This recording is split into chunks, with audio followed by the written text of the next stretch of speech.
Hello, everyone, and welcome to Tuvos Radio, where our mission is to have an authentic and positive impact on our audience and to promote good values through wholesome entertainment. My name is James Chase, and we probably never met before. I've been blessed with the opportunity to host the 7 o'clock Monday show on Tuvos Radio. I've been informed prior to this show that this is being broadcasted nationally, and I'd like to inform you that I am not nervous at all. I'm, to be honest, this is a little nerve-wracking, but it's also quite exciting. Just to let you know a little bit about me, I enjoy board games, learning languages, and I graduated from uni with a degree in film and radio. So I feel like I should know a thing or two about being in front of a microphone. Radio has always been an important part of my life, so it's an honor to be speaking to you through this microphone. So we're going to have a great show. We're going to listen to some good music. We're going to learn about each other, mostly you learning about me. And most importantly, we're going to get some good word in us. Absolutely.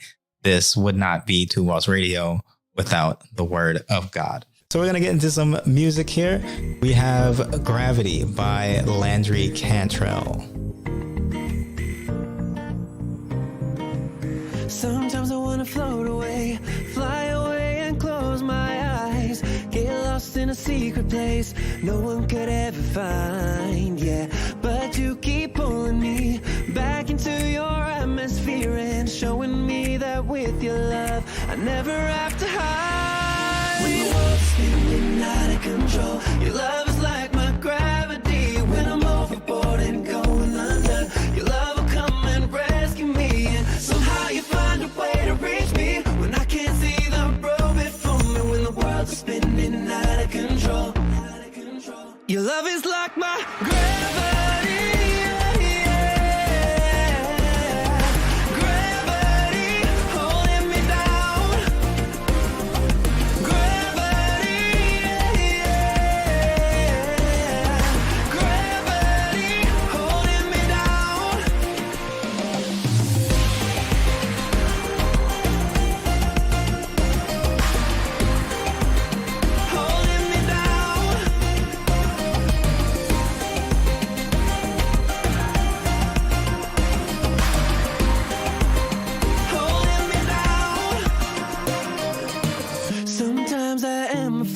That your love will run out on me and turn all of my greatest fears into reality, yeah. But that's the thing about gravity, it never gives up pulling me, and anywhere I choose to run, I'll always feel your love. The world's spinning out of control, your love is like my gravity. When I'm overboard and going under, your love will come and rescue me, and somehow you find a way to reach me when I can't see the road before me. When the world is spinning out of control, your love is like my gravity.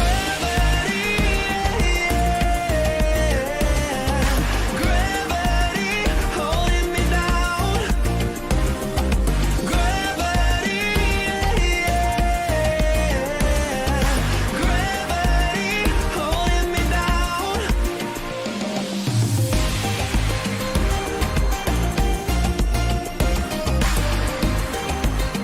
Holding me down.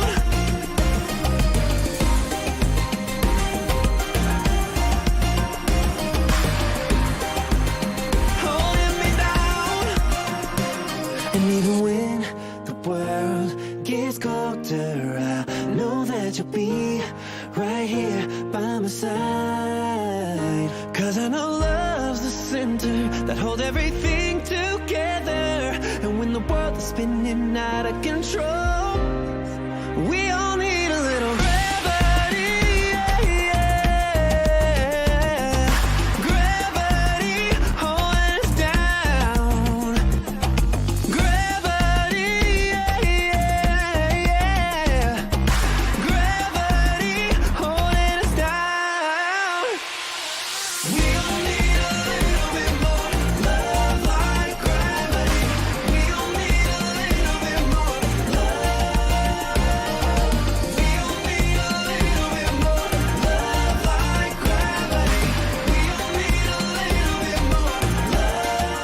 Thank you for tuning in. This is Two Horse Radio. You have been listening to Gravity by Landry Cantrell. I really like that one. I was, having a good time off camera. Here, this red light here is here. You see what I'm trying to do back here? It's red for the Two Horse Radio logo. At some point, we're going to get a backdrop. Make it look a little bit more professional. But this is where we're at right now. You, me, good music and some good word. So we got a little bit more going for you. It's gonna be good music, like I said, good word. But we got to get to some church announcements. Okay. So this past weekend was Northern District Conference. I sadly wasn't able to attend because of work, but I'm pretty sure it was amazing.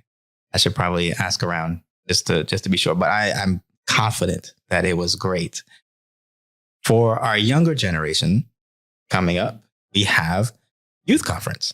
It is on April 13th through the 15th at the Lighthouse in London.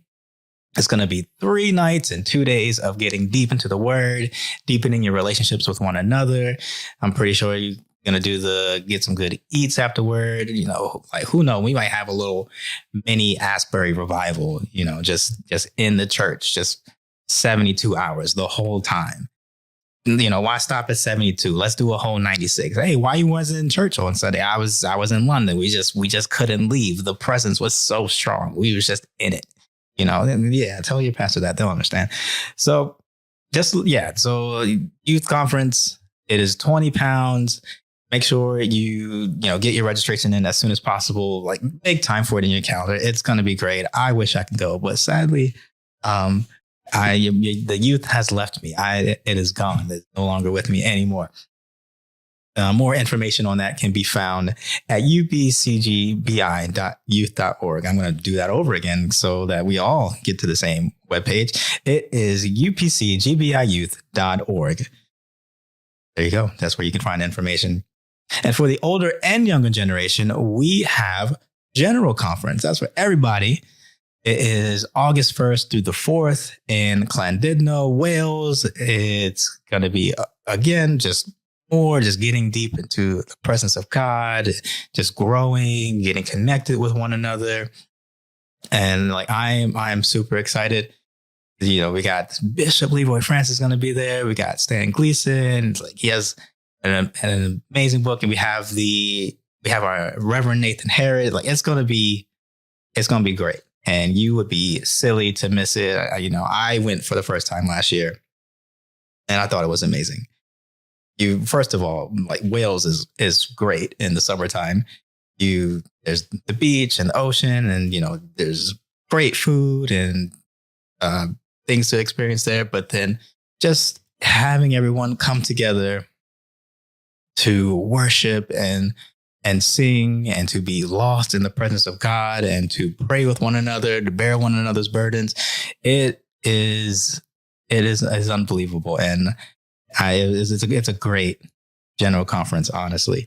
So make time for that in your calendar. That registration, I'll let you know, is free. That is for the low price of $0. So you really don't have any excuse other than, you don't have any excuse.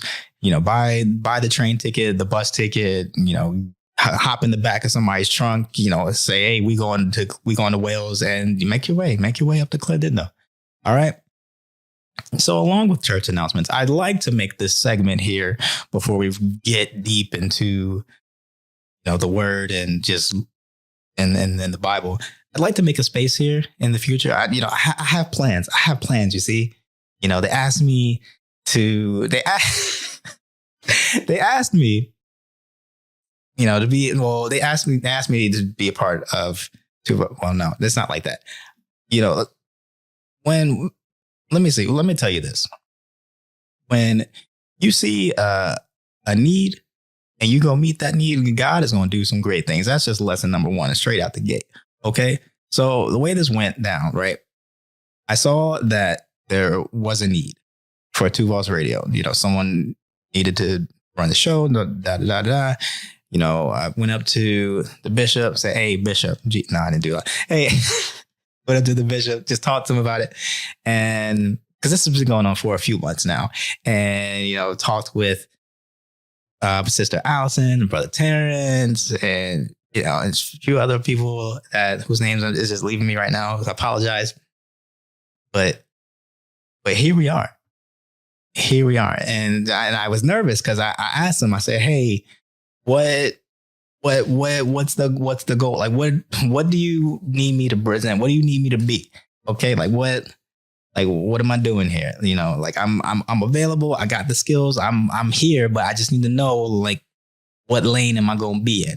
And they just say, hey, James, just be you. Like, be in your own lane. We see you in the lane that you've been driving in. We like it. We like how you're driving. Keep driving that way. And I said, you sure? Okay. All right. Because, I'm going to take it. I'm going to take it. I'm going to be like, Jesus, take the wheel. And like, let me just do I'm going to do my thing.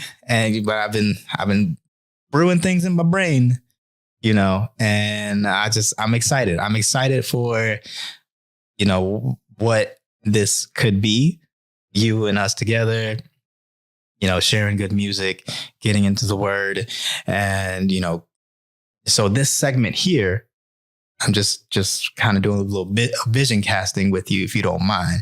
We're going to do some vision casting for the church announcements. Okay. You feel me? Because you know what to say.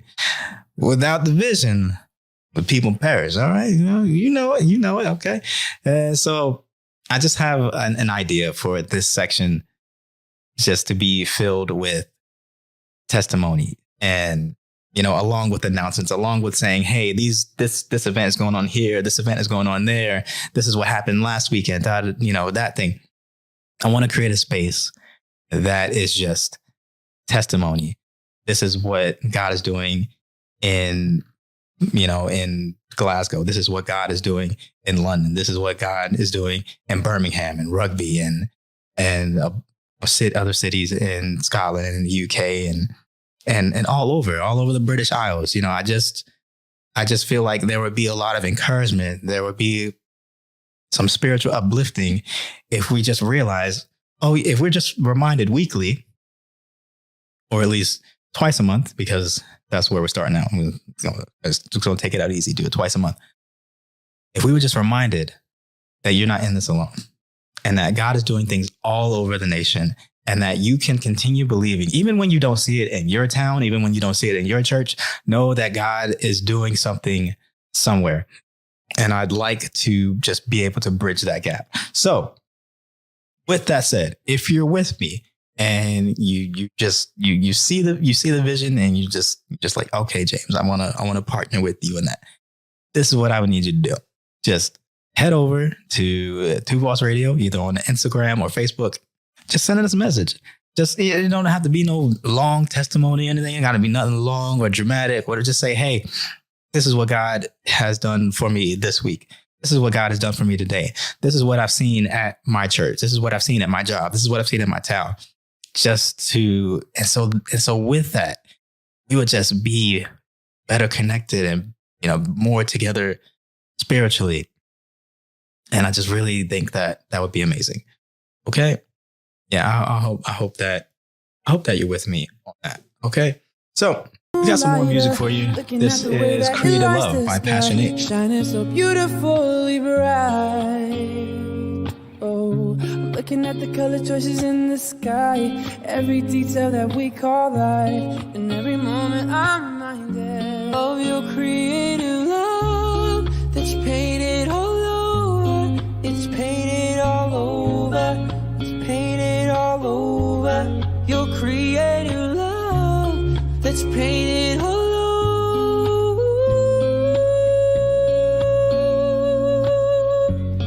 It's painted all over.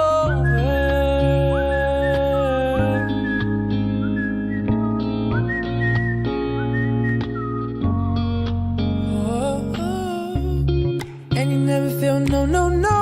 Every time you speak, oh, it comes to show that you are who you say you are. You are who you say you are. From the church to the house, to the roars, to the growls, and the ups and the downs, when it's quiet, when it's loud. You leave me astounded by your creative love that's painted all over.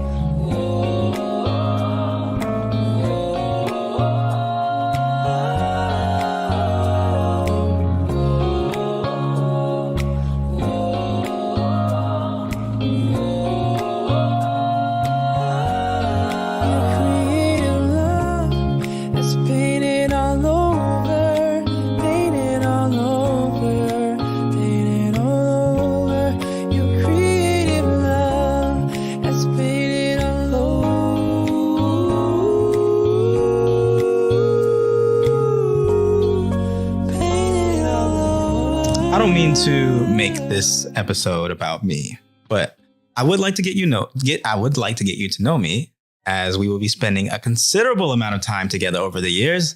So, should you choose to listen, we'll get to know each other, and and I hope you stick around after getting to know what this is going to be all about. As you already know, my name is James, but what you may not know is that my name is derived from the Hebrew name Jacob. And people are usually surprised. I'll be sitting around with a group of friends, right? And we'll end up talking about name meanings and all that. And people ask me, "Oh, James, what does your name mean?" And I always feel kind of, a little delighted. I don't know, just do a little thing. Oh, it's like, you're going to be surprised by this, because my name doesn't have a meaning. So at least not like not like yours does. But so I tell them, "Oh, my name is from the Hebrew name Jacob." And they're just like, "What?" But I was like, "Yeah, my name technically doesn't have a meaning." So they look it up, and lo and behold, they're right. I remember getting into the whole name meaning thing when I started reading the Bible in my teen years. BT'd up, didn't grow up in the church, didn't really pick up my first Bible. I really didn't get into the Bible until I was about 19, 20 years old. And I remember coming across the story of Abram and Sarai,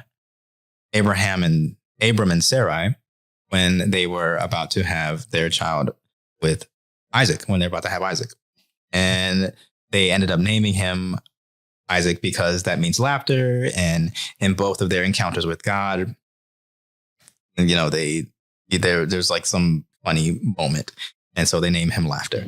And so I got curious about what my name means, right?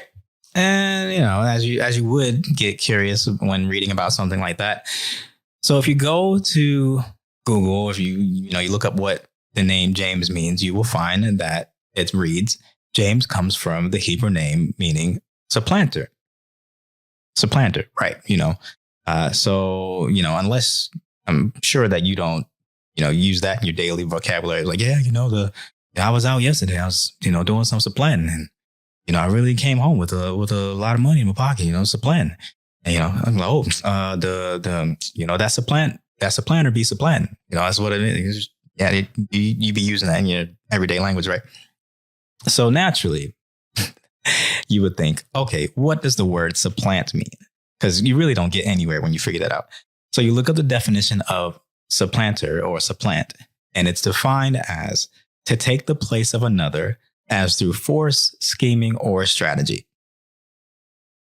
And can you imagine how I was feeling when I read that? I really didn't feel too great about myself in that moment. I felt pretty low. It was just like, oh man, because it wasn't wrong.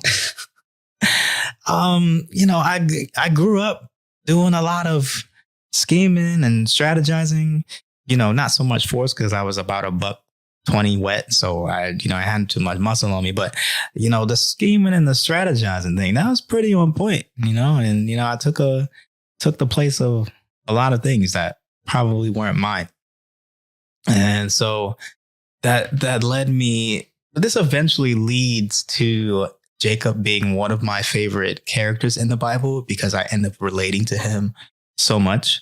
So I just wanted to just share a little bit about, my relation to Jacob, the relativity of the Bible, and, what his story means for me and what it could possibly mean for all of you.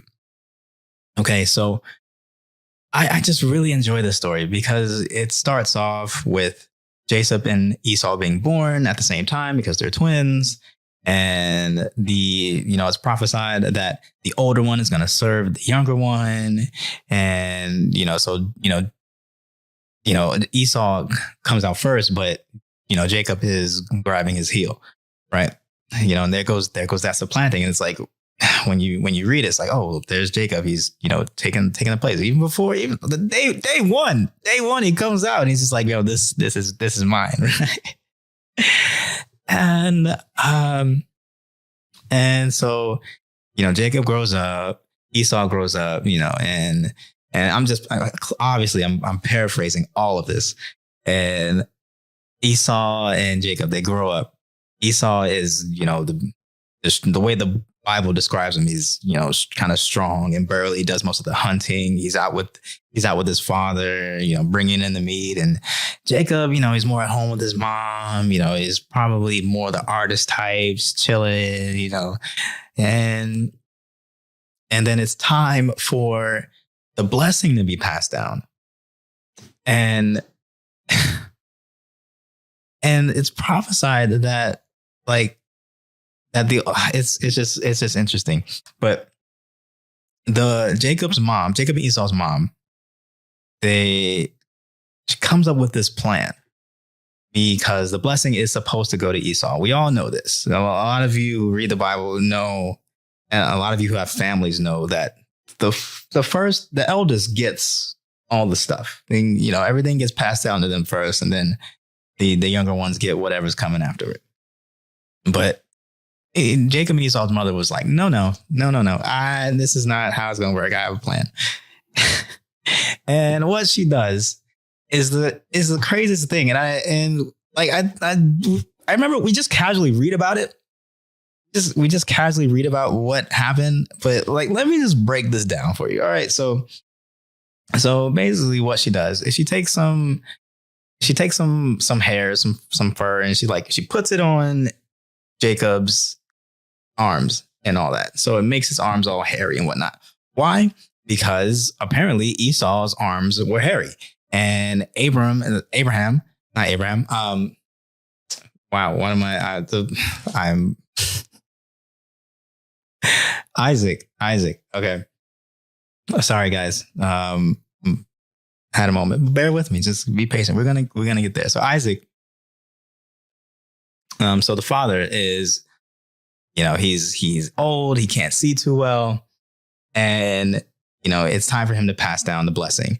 And apparently, at this point, he's on his bed. He can't really do too much moving around, and he he figures out who his sons are by touching and smelling and all that. But not by hearing. It's interesting, but whatever.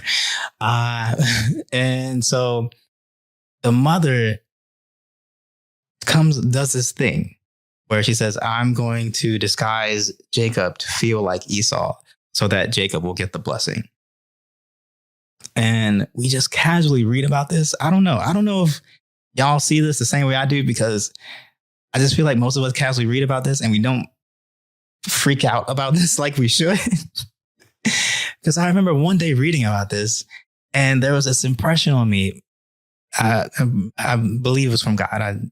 Confidence from God. It's this impression on me that this is a broken family right here. And this is one of the reasons why I believe the Bible is so relatable, because it's not all of these lofty people doing all these amazing things. And, it's like a standard that we can't reach to, like most people think. No, this is messed up people taking advantage of other people, doing whatever. And God finds these people, transforms them, and does amazing things through their lives. But this bit right here, man, the wife betraying the husband, it's just wild to me. But it's not so wild because you see it all the time today in 2023, right? And it's just like, oh, God's not surprised by this at all. He's not surprised when there are broken families, because it's been like this, and there's been betrayal, and there's been deception between spouses and whatever. I don't know why she did it, but it happened. But it's there. The brokenness is there, and I just point that out to say the Bible is relatable.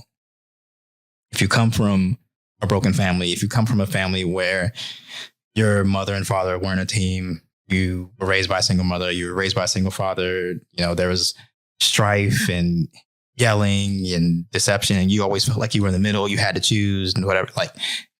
There's a place in God's kingdom for you. There's a place in the Bible for you that you can read about and feel like you're seen. And it's there in the story. And it was there in Jacob's story that I felt seen. I felt, oh, I can relate to this. I get this. and it's just, yeah, I can relate to it. And so the wife deceives the husband, and Jacob ends up getting the blessing instead of Esau. Jacob ends up, we read later, ends up with his uncle. He, gets his 2 daughters, Rachel and Leah. He, does the whole scheming and strategizing thing with the sheep. And I thought I always thought that was interesting. I never really understood it at first, but I was like, oh, this man is, he's plotting. Oh, this man is, he's clever. He's shrewd. This man be strategizing. Okay. All right. And so he ends up with all these riches, basically, and then he gets 2 wives, and then the wives give him children. The wives give him the maids, and then he gets children through it's the whole thing. But basically, Jacob he worked his way up to some stuff through some scheming and some strategizing. All right. We can talk about whether it was right or wrong, because the Bible doesn't really say that what he did to Laban was right or wrong, but it happened. But it's just right there in his name, in his namesake. He's doing it. He is supplanting. He is just strategizing and scheming just to, that's what he does. He's by his namesake. And so eventually he hears that, Esau is coming to see him from some of his men. They say, oh, Esau's about to see you. He's about to come, he's coming basically. And he's got 400 men with him. and this brings me to my second point, or another point. I don't know how many I have, but basically the point is this. Guilt will make you think some things that are not true. It will get you that whole plotting and scheming stuff. It'll turn on you quick. It'll make you think things that ain't true. Make you see things in your brain that ain't there. Because it's funny, because when he hears that Esau is coming, he's got 400 men with him. He's like, oh well, I mean, that's my life. He's coming to get me. This is it now. And he gets scared. And he divides his possessions up. And he says, hey, if, divide this possession up, you guys go ahead. And basically, if Esau comes and takes that half, at least I'll have another half. And then there you go. Scheming, plotting. There you go. And my man does what he does. And he ends up, by himself. And at some point, it's interesting. It doesn't say where the angel of the Lord came from. It doesn't say where he came from or anything. It's just, at one point he's wrestling. He gets tackled by an angel of the Lord, and now they're wrestling. I don't know, y'all I'm American, but I'm specifically, I got a little bit of Southern in me, so it's not wrestling. You wrestling, you tussling and rolling around, and it's you wrestling. Okay, like old school stuff. And so, Jacob, he grabs onto this angel. He's like, I won't let you go until you bless me. I'm not gonna let you go until you bless me, right? And the angel asks him, what is your name? And I really think there was just so much in this moment. Because you know how to think, it's not in English, right? It's not, the Old Testament was written in Hebrew. So that Hebrew word was similar to the word for supplanter.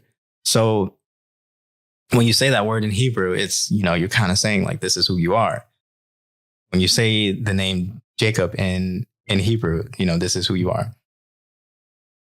And so, it's like, it's not even, so I believe that it was more than just, oh, what is your name? The purpose behind it was, oh, well, who are you?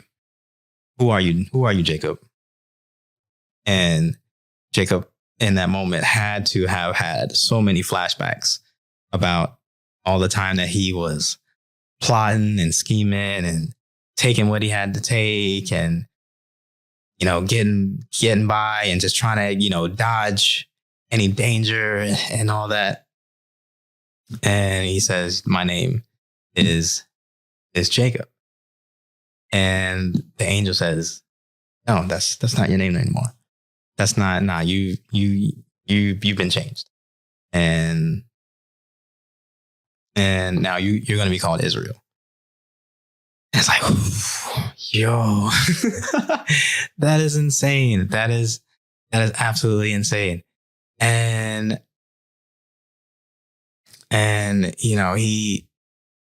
this man he's been deceitful, just flat out. You might say, oh, well, if the mother hadn't done this, maybe he wouldn't have grown up that way. You can't really say, but as he grew up, he decided the kind of person that he wanted to be. And he decided, he's going to be deceitful. And so, and so now he has this encounter with God.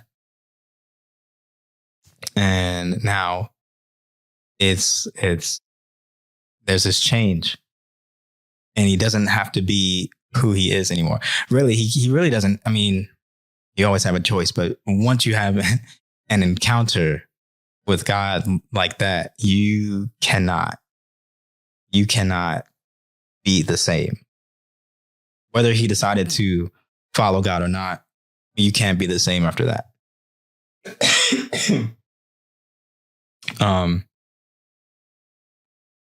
And so, and so now he says you're going to be Israel, and now he injures him. He puts takes out he injures his hip, and now it's visible. Now it's a visible change. And so this is the point I want to get to. This is why I related to it so much, because I grew up that way. I grew up being a deceiver. I grew up just trying to be crafty to get my way. And I meet this God, or he meets me, however you want to put it. And there was a miraculous change. I wanted to change the way that I talked. I wanted to change the way that I looked at things. This is a very watered down version of my testimony, but I did not want to be the person that I was. And it's because of this encounter with God. And I just think it's just amazing that shows how powerful God is, and also the stubbornness of man, because man is so stubborn. He rarely changes for anything or anyone. But God is so powerful that when he encounters man, there has to be some sort of change. Whether it's, I'm going to follow you, Jesus, or I don't want anything to do with you, there is a change. And when I had this encounter with God, I just said, look, I don't want to be this person anymore. I have seen the goodness of God in my life through other people. And, I just want to follow him. And that's what it took. Now, my name isn't changed. It's still James. I will always be James until the day that I die. But the way that I see the world, the way that I view purpose and meaning and morality and destiny and, what we're made for and what this is all about has drastically changed. the questions that I was asking in my teenage years finally have answers. And I just have this foundation of Jesus. I have this foundation of the word. And, I don't have to wander through life so aimlessly anymore. And I think that is available for everyone. I know that is available for everyone. What am I saying? That is available for everybody. You can have that change. Your name doesn't have to change, but the way that you see the world can change. Your worldview can change. The way that you walk and talk, it can be changed. And it just shows me. And that's why this Bible is so real to me. Not necessarily because of all the grandiose, miraculous things, the walking on water and the changing water into wine.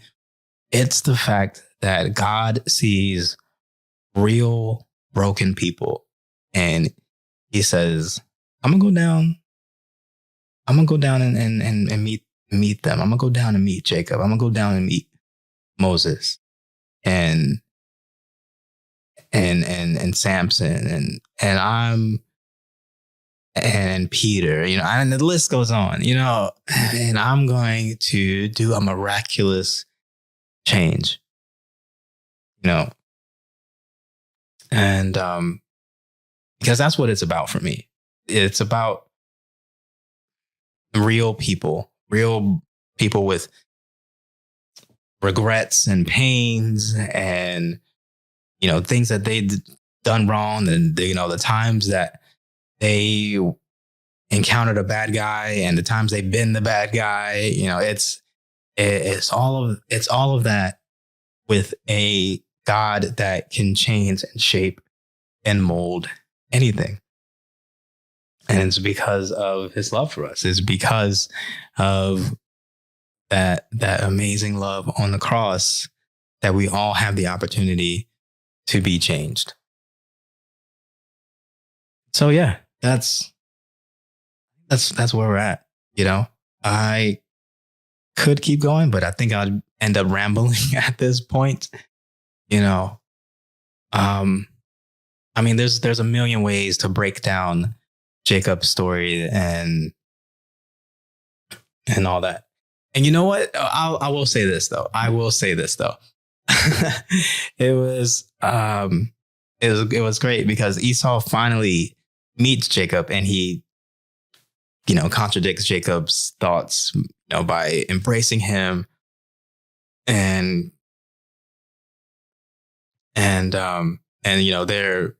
it seems like they reconciled. It's like everything is fine now. And, I don't know what Esau had been through, but man, I just say, look at what God can do. So I think that's where we'll end today. I don't think I fulfilled the full hour, but I will say this, that God is a God of love. He's a God of second, third, fourth, fifth, sixth, seventh chances. And it's because he loves us. And I am so grateful. I sit here before you today, a person that has encountered God and has, as a late uni teen, just wondering what this life was about and was tired of wandering aimlessly. And I sit before you, just say, yeah, God is real. Just in case you didn't know that, send it, tell your friends, tell those who are in church unsaved that God is real and he loves us. If you have any brokenness, know that God can make something wonderful out of it. He can make something beautiful out of it. Whether it be broken family, whether it be that you're tired of yourself, God is there and he can make a change. And there's always a way out. I know that people aren't great and they can betray and they can hurt, but God's love is constant, and he'll always make a way. And so just take it from somebody who grew up being a deceiver and is now sitting before you testifying about God on a radio show in a country that he's never grew up in. Take it from me. Okay. I want to thank you for spending your time here. Thank you for listening in. I hope that you walked away with something that will enrich your life. It will make your day better. And if not, at least just a smile. I hope that you just feel blessed in some way. I hope that you come back next week. Lord willing, I will still be here. We're going to keep growing. I'm going to work on my speech and my flow, and hopefully we'll be much better. So with all that being said, thank you for listening to Voss Radio. We're going to close out with a song today. I don't know if you noticed, but I did kind of do a little theme thing with the songs. It was on the theme of love, given that it is the month of love. It's Valentine's Day. It was a couple weeks ago. I hope that you had a great one and you got everything that you were looking for, whether you are with somebody or you're not. I hope that you just felt loved. But we had a theme of love for the song. Hope that you saw that. But today we're ending with a song by James Wilson. It is called Love Me Anyway. We're going to close out with that. I love you guys. I love that I'm able to do this. And Lord willing, I will see you next week. Lord willing, I will see you next week. You are wonderful human beings. Don't forget, spread that gospel far and wide. Tell every wit soul. And just tell it in love. And that's where we're going to end. That's where we're going to end. Love you guys. See you next week. There is no greater love. There is no greater love than yours. No greater love than yours. There is no greater love. There is no greater love than yours. No greater love than yours.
Thank you for choosing me.